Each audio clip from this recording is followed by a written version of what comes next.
এই বিষয়টা যেন কমিশন এইভাবে আমাদেরকে আরেকটা বিষয় তারপরে কমিশন কি করবে এটা কমিশনের কাজ কমিশন তারপরে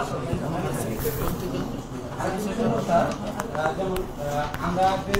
দায়িত্ব পালন করতে গিয়ে আমাদের কিছু সহকর্মী মারা গেছে স্কুলে আক্রমণ আমাদের আপনাদের কাছে জোর দাবি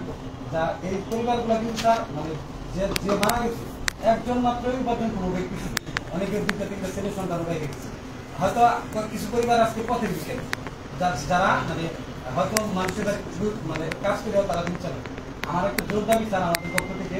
ওই পরিবারগুলো যাতে অন্তত পক্ষে মানে ওই শ্রম কমিশনের এই সংস্কার কমিটির মাধ্যমে অন্তত ওই পরিবারগুলো যাতে কিছু একটা সহায়তা উদাহরণ বা তথ্য দিতে পারবে এটা হলো যে আমরা রাত্রিকালে পাহারা দিতে গিয়ে দুর্বৃত্তের আক্রমণে আহত হয়েছি মানে আমাদের যেহেতু আমি পেমেন্ট করেছি বিষয়টা হচ্ছে যে ওইখানে আউটসোর্সিং হিসাবে 12টা সেবা প্রকাশ হচ্ছে যে 12টা সেবার ব্যয় গ্রহণ করতে হচ্ছে অর্থ মন্ত্রণালয় কিন্তু ওইখানে প্রাথমিক বিদ্যালয়ে কর্মরত দপ্তরি যারা আছে তাদেরকে কিন্তু ওই সেবায় দেখানো হয়নি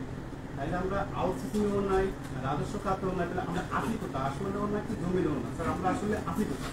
আমরা একাধিকবার আমাদের অর্থ মন্ত্রণালয় জনপ্রশাসন মন্ত্রণালয় প্রাথমিক গণশিক্ষা মন্ত্রণালয় প্রত্যেকটা জায়গায় আমরা আবেদন দিচ্ছি কিন্তু আমাদের মন্ত্রণালয়ের কর্মকর্তা যারা আছে ওনারা আসলে জানে যে আমরা রাজস্ব বা আমরা সরকারি কিন্তু আদৌ আমরা সরকারি না আরেকটা বিষয় হচ্ছে যে অন্যান্য আউটসোর্সিং এর জনগণের যে সেবাটা তারা পায় থাকে এটা কিন্তু সরাসরি তারা